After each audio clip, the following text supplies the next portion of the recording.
Hi, my name is Frida Obe Ampofo, and I am the Chief Master at Kaeme Body Care.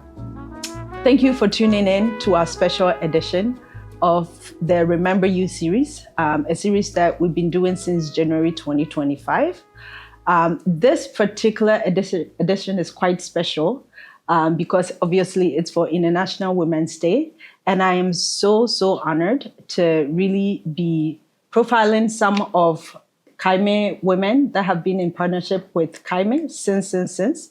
I'm so excited to learn a lot more about their stories, how they're accelerating action in their individual fields, and for them to really tell us how we can continue this journey together. So without wasting too much time, I would like to turn to my panelists to really introduce themselves and just start by telling us a little about your journey and what inspired you to kind of pursue this path and sort of what challenges that you're solving in your individual businesses.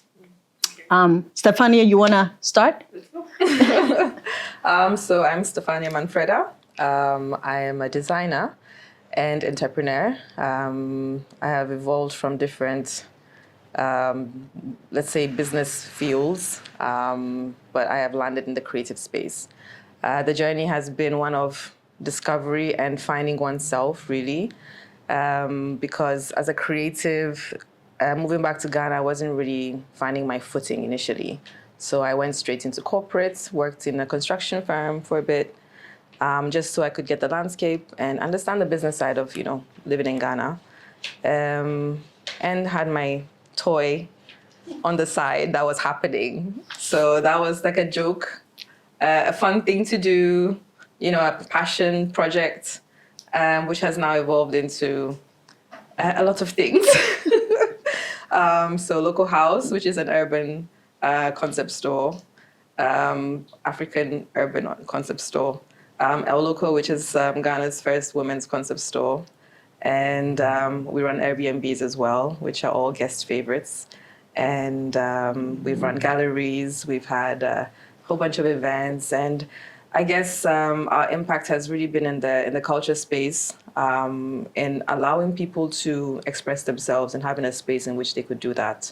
Because like myself, I wasn't finding that environment when I first moved back. It's changed now, so people have been confident and they've explored, and it has opened up a lot for a lot of different things, which you can't even foresee it when you start. But it's always very nice when you hear people say that because you are there, they've kept on their journey as well. So I think also that sense of community and helping each other out, which if we don't have each other, really, how are we going to do this? So I think, in a nutshell, that's us. Currently, I've added more to my plates, which is also Yenze Ghana Mall. That is, I've been called in as a subcontractor in a project where the focus is for women, people with disabilities, and the youth. They're trying to create job opportunities for 250,000 in that category. So they've opened a store, which is Ghana Enterprise Agency and MasterCard Foundation, which is collecting the products from all our entrepreneurs, which are women and people with disabilities, to provide it, to the market and show Ghana also that we have amazing products that are coming up. And it's just exciting for me because some of the things I see, I'm just like, oh, wow, like the Gary, packaged Gary is not bad. And they add coconut chips and they add, other things. There's all the flavors and types now. Mm-hmm. And it's an evolution of our tradition. These are things which we've all grown up with. And then people want to reinvent and interpret with time. So I think I've been in that kind of space for a lot of different things, and I like being there all the time. So let's see what's next. Oh, this is exciting. Laurie? Well, that's a hard. Well, I'm Laurie Quarshie, and I'm the MD CEO of Villa Monticello. It's a boutique hotel. I would like to say we've been in business for 14 years. I like to say we were the first luxury premier I remember. boutique hotel in Ghana. It was unheard of. It's been a very challenging journey all these 14 years, and we're still being challenged. But I think, you talk about impact. It's about people understanding hospitality. I think after us came, I think when I was here, before Kempinski came, then the Marriott, and all these, sort of, we created a culture of service. So they started to also really up their game. I mean, with service, because that is what is important. That is what makes the product unique. So it has been I can't believe it's 14 years already. I mean, I actually feel quite old. A teenager. But it's a project that never stops. I find it fascinating. I was actually telling someone this morning that, I don't do it for the money, because if I did, it would be terrible. I'd be so broke. I mean, I'm so broke because I'm still. But what keeps me going is the concept and the passion. How excited I am every day to even come to work with all the issues, and you just realize this is something that you like to see evolve to a certain level that is, something that we Ghanaians can be very proud of. And so that is my story. How I got to this place, that's another day. But yes, it's where we are. Well, I'm definitely looking forward to hearing both your stories about how you got to where you are now. And for our viewers, we're gonna have special profiling editions for both Stefania and Laurie. So keep an eye out for that. Talking about your beginnings and how you pivoted, I wanted to talk a little bit, and maybe I'll start with Laurie this time, sort of how your partnership with Kaeme began, and what has been sort of your most memorable moment working with us since we're Kaeme, and it's all about remembering us, remembering you. So I always tell this story because I got to know about Kaeme from my son, who lives in San Francisco. So he came home one Christmas and he says, "Mom, I need to go to the shop and buy this product." And I'm like, "Which shop is this?" So we drove to where your shop was originally, and we walked in there and I was like, "Oh my God, this is all Ghanaian made." He said, "Yes." And he says, "You won't believe it. It is so popular. People love it and everything." And I was like, "Oh, interesting product." Because I had never seen anything quite like that. And even with the finishing, you could see this was a product that was loved.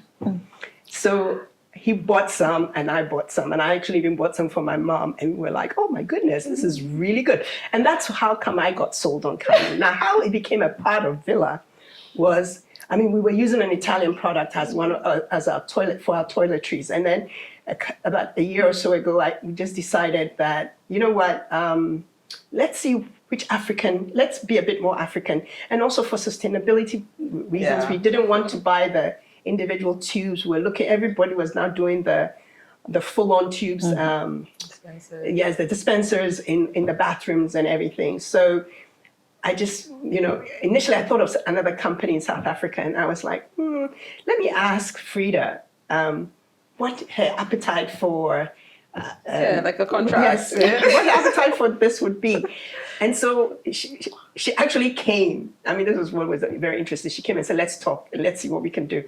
And we created a sense for Villa out of and what is amazing about it is that, guests come in, they can't even tell what we had before. And a lot of our guests are repeat guests, by the way. They can't even remember what we had before. Imagine. And not only that, they are always, they buy. When they go downstairs and they're checking out, the beauty of it is that we don't have the tubes anymore for them to just pack it. Now they have to buy the product. So, that is the sort of the memory that, these memorable moments, and every time I'm traveling, friends abroad are always saying, "Can you bring me some Kaeme?" To the point where I actually said, they sell it on Amazon, So stop sending me with buy it yourself. So yes, that is my journey with Kaeme. Can I ask a question? Yes. About the connection with the Italian, Villa Monticello and all that. So I'm part Italian, that's why. Why? Because I've always loved Italy. It's one of my favorite countries. So when I was looking to pick products and even concepts, one of our roots is Lake Como. Yes, exactly. Yeah. Okay, that's lovely. Yeah. See the connection here? Yes, it's there. Everything's connected. It is. Nkrumah room. Yeah, everything is. Yes. Oh, lovely, lovely, lovely, Laurie. Thank you. Yeah. Thank you. Stefania. We started, yeah, in the beginning. So we opened our local in 2015 as well. And I just told like 2, 3 people that, we're kind of trying to do something for girls, something more feminine because we're dealing with streetwear and that kind of stuff. And these ladies just came rushing. And I couldn't believe it. I couldn't believe it. Like Oseduro, Skingome, Kaeme, who was there? Which wasn't Kaeme yet. Fabulous. It was still Fit Fine. And then I was loving her energy because she was like, up and go, let's go, Met her. So the products, the scents were amazing. Yeah. The shea butter was whipped and soft, which yes. was not seen anywhere. And we're looking for products to just now start and just invent ourselves because again, what are we doing? Oh, we're trying to see what Africa has to offer and put it in one place. So we're just I'm going to bazaars and pop-ups everywhere there were, looking for just anything that I figured would make sense in this modern African era. And then you have people like Frida, who just came back from the US, was trying to figure out the landscape and people, and we're all meeting up in different random places. And then they brought the products to the store. We had a look at them, loved this. I mean, I used a lot of them. It's hot. And then, we just kept this journey going. I just watched you guys just, and I loved it. It's like, I know how we started and, the way you had to rebrand and change, even not let people know what's in your products because now people are copying as usual because the kind of landscape. Yeah. And so I'm not even going to mention Lots of names. my favorite one because if I say it, then people know what is inside. But that is the one. You know the one. I do. The sweetest one. But yeah, we've been going really like the customers also. We have so many that come back for the product. There's a few things which are staples at our local, and Kaeme has been from day one and has continued and always been with us. Like it's just been us dealing with the creative space, evolving in it and making it become what it is today. Because really, I think when we started, people were still not sure which direction this creative thing could take. And I'm leaving my bank job to just start this. Hey, you're leaving your this job to just start that. What are you doing? All these questions. Are you crazy? Me too, the same. It took me 8 years to leave my job and finally jump, full time into my own. Because you're scared and you don't know how it's gonna go, and you're used to maybe someone's paying your salary, so you're good. You don't have certain worries. You don't have certain worries on a daily, but now it's all on your head. You have to survive yourself and make others survive and keep it all together, and it's not an easy journey. So when I know people like you who've been in it as long as, Chale, hang in there. Hang in there. I always tell people I think the most depressing parts of the month for me is like towards the end of the month, where I'm just like, I have to pay people. And if I'm not able to pay for them, like it's not just them, it's their families too. And it's that's, weight. oh my gosh, it's so heavy every month, every month. And I'm just like, but yeah, we're doing it. So there are a few principles that we live by as Kaeme, right? And I kind of want to highlight 2 today, the concept of sustainability and the concept of personal care, self-care. Today, I just want to chat with Stefania and Laurie about sort of how, in particular, Kaeme's philosophy of personal care and self-care, how that really resonate with each of you, whether personally or professionally. What do you make of it? Well, in the beginning, when we even first met, the excitement was born out of this is a non-chemical product. And at the time, you couldn't really find much on the landscape of, non-imported. Everything is imported that's supposedly good. And those are just laden with chemicals. And I think I was also in that era when I was in a lot of research, on what's good for the body. And I think a lot of people were also in that phase. And what to consume, what not to consume, what you put in your skin, what you put in what you eat.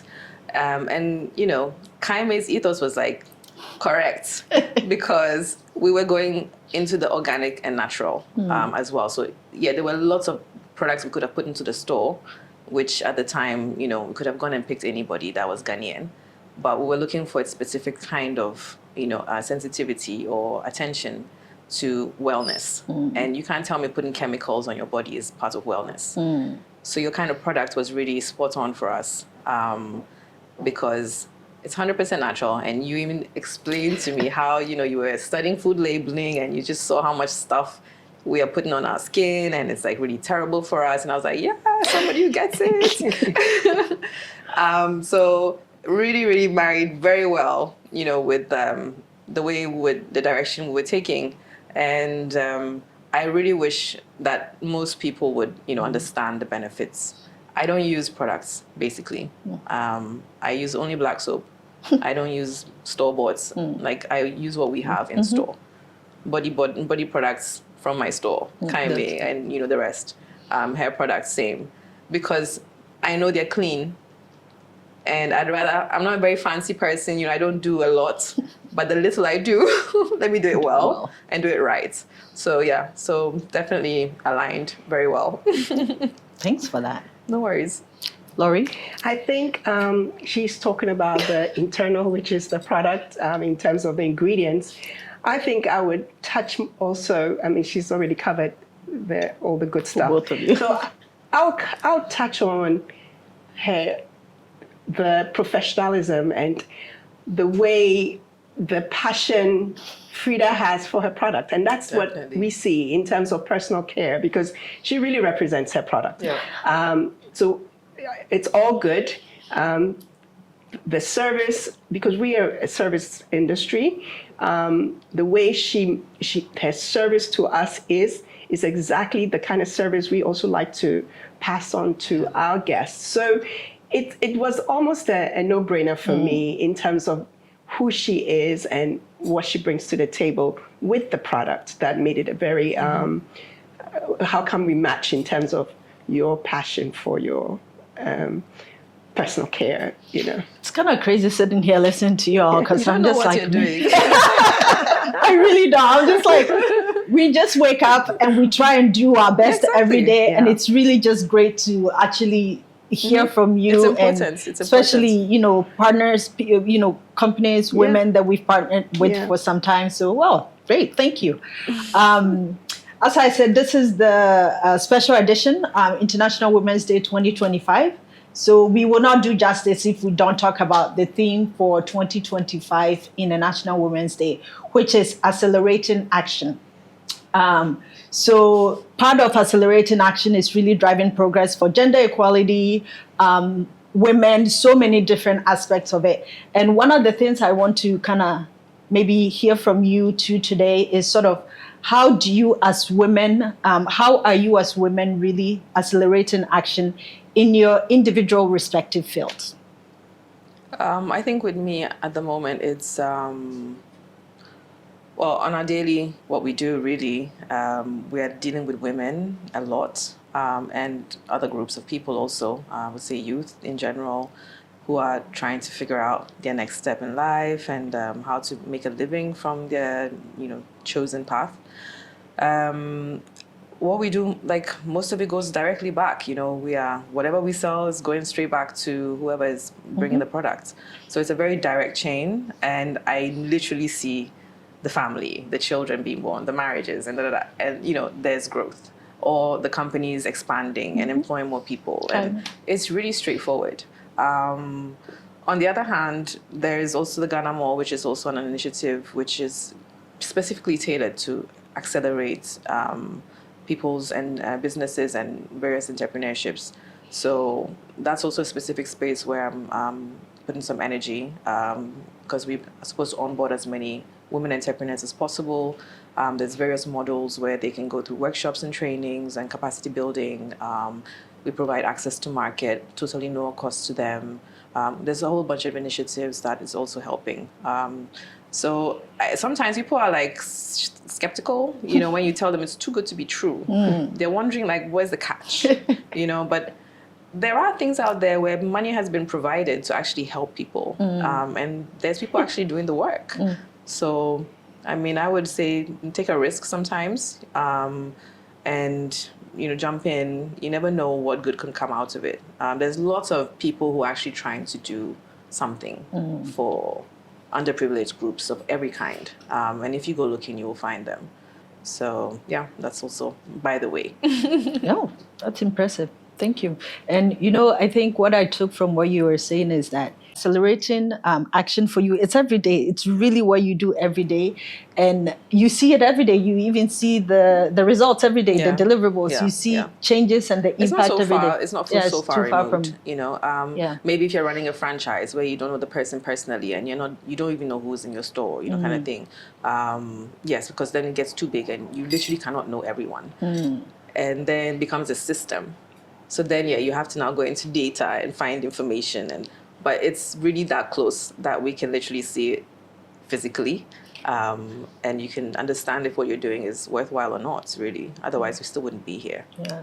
And it's interesting you said that, because I'm also that kind of person. I'm motivated by seeing the impact of my work right away, because that motivates me to keep going. Yeah, and that's really, so it's really interesting. And I'm kind of like the reverse, because I'm really slow business. And we have been for a long time. We've kind of like grown at our own pace, and not try to just blow up really quickly. Also because what we were doing wasn't really defined. Conventional. Yeah, and it wasn't conventional. It was unknown. It was like, what is this? So we're allowing it to reveal itself in some way. And as it's revealing itself, it's revealing you too. Yes. Because you're beginning to know more now about... I'm growing, I'm becoming mature. My audience is growing with me. We're all having children, this kind of thing. So it's like a different crowd from when you started. Yeah. 10 years plus. What a lot has changed.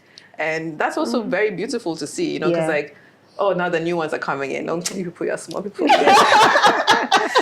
Kind of like we have a generation that has gone before, and it's really nice to be in that group. That's great. I think it's lovely. Yeah. No, I love the work you're doing with Lokko House, and just seeing the bits and pieces, and even part of, I know you have a WhatsApp group for the women you work with, and just seeing people from different countries, even like, commenting on different things. For me, it's quite inspirational. Great. There's so much lovely stuff. Like my inspiration is really the talent, that I witness on a daily. So that's my field. Laurie, I think for us, I mean, the industry is hospitality, and it's usually women-driven anyway, women-led. And so I would say good, maybe 85% of my staff is women with families. And so the accelerating action part of it, we're doing it every day. And I guess because I lead it, I tend to be more into empowering these women to be more than they are setting themselves up to come in. Because if you come in as a housekeeper, what's really your vision, and where do you want to be to? So there's a lot of training and mentoring and ways to empower the women and hopefully we hope they take it with them and pass it on. It's all a case of just passing it on. So that's really it for us in terms of the... People kind of underestimate the effects doing something for one person can have on a lot of people. Because like you're saying, one mother, she'll have 2, 3, 4, 5 kids. Yes. If she's passing on her knowledge to these, and then they're having their kids, like, it's a very quick exponential growth if you look at it that way. Yeah.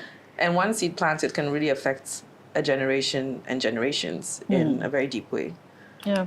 So I don't shy away from the one person impact situation, because I believe lots of exposure. They get to see things, especially with this product. I mean, we get a certain type of clientele in here. I mean, where would you meet them?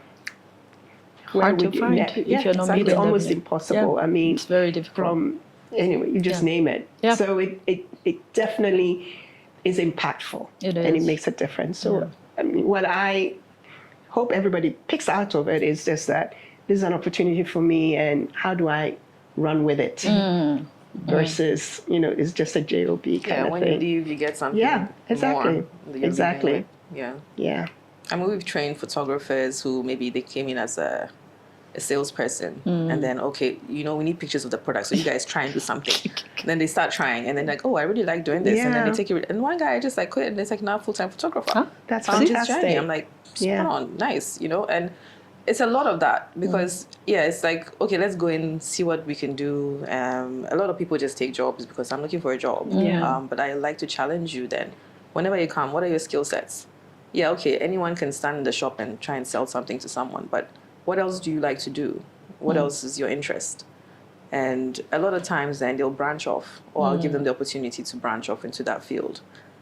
Sometimes you'll be like, maybe not. Now I've tried it, I don't really like it. All the better, you tried it and Yeah. But that unknown and one day, that's the killer of everything. Yeah. No, and it's important. I mean, that's also important for people to also feel like they have the liberty or the freedom to be able to kind of try different things out. Because let's be real. I mean, I was talking to my parents once. I was like, you all lied to us.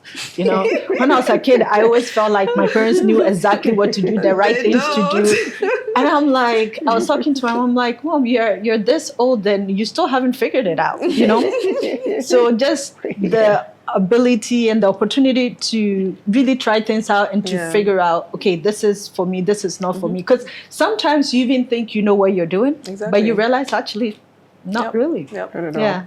So that's impactful.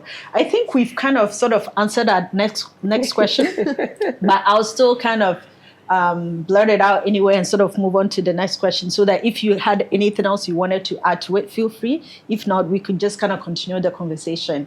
My next question would have been, what are some bold actions that you're currently taking to inspire or empower other women and create more opportunities for them? But I think we've really kind of sort of answered that. Now, for me, I feel like the opportunity to even sit with you here today, for me, it's huge. It's such an honor.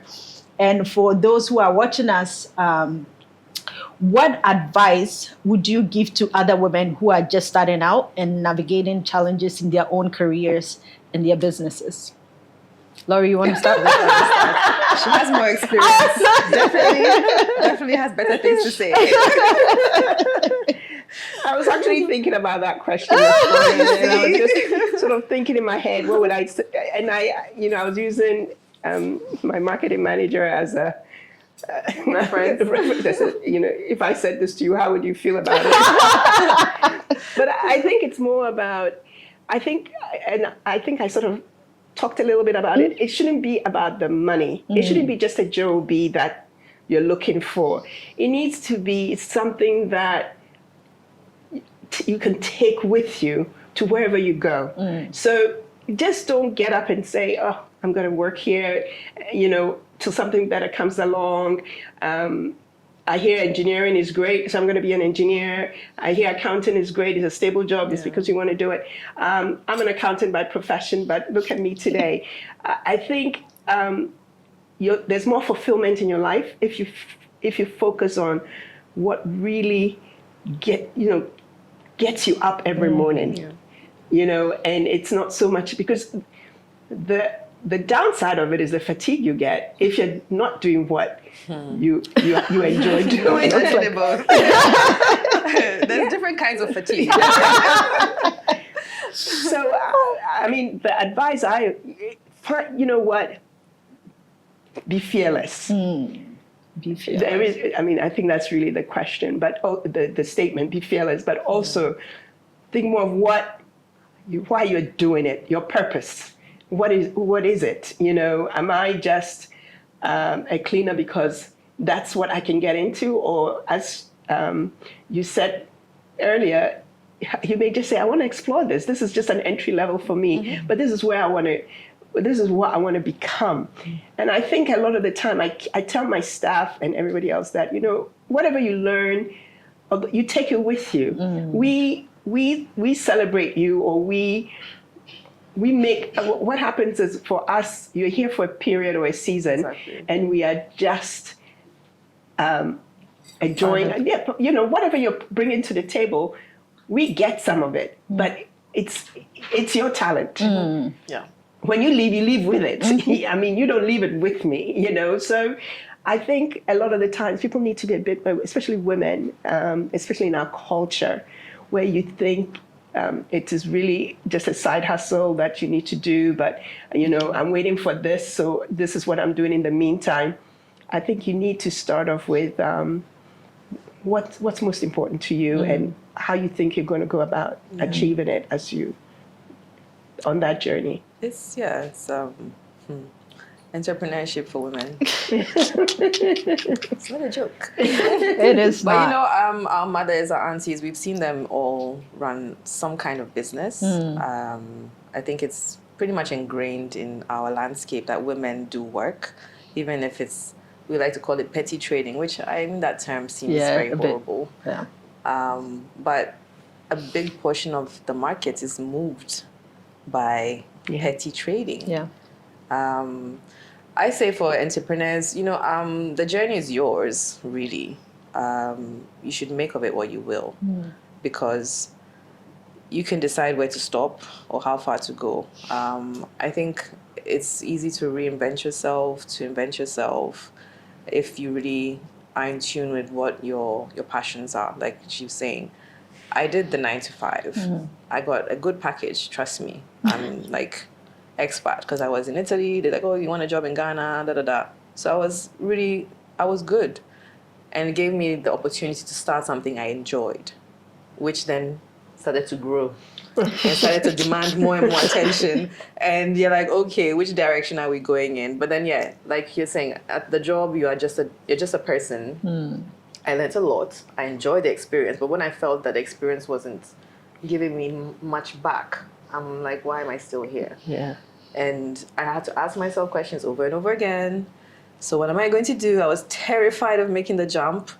But I also believe that life will push you sometimes if you're not ready or when you're delaying, because maybe you are ready and you're just delaying. I believe in all these kinds of things that you will be forced some way, somehow to get to where you have to go. You can make it easy or difficult on yourself, really. Because the satisfaction at the end of the day is you need to use your talents, which has been given to you by God, to do something with it in this world. And if you're going to stifle that talent, it means you're not using your God-given gifts. And you're taking something away from the world, which we all have a responsibility to give.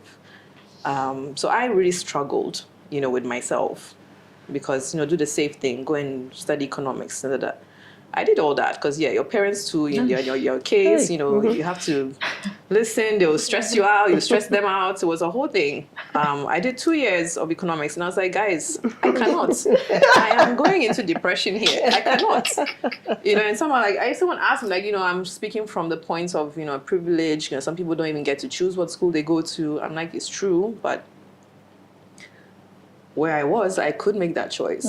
So why not make it? Yeah. So I told my dad, listen, can I change? Because otherwise, I'll come back to Ghana, forget Italy. I don't mind going to look for a job. I'll find some job somewhere, and I'm okay. I can do courses and things later in life.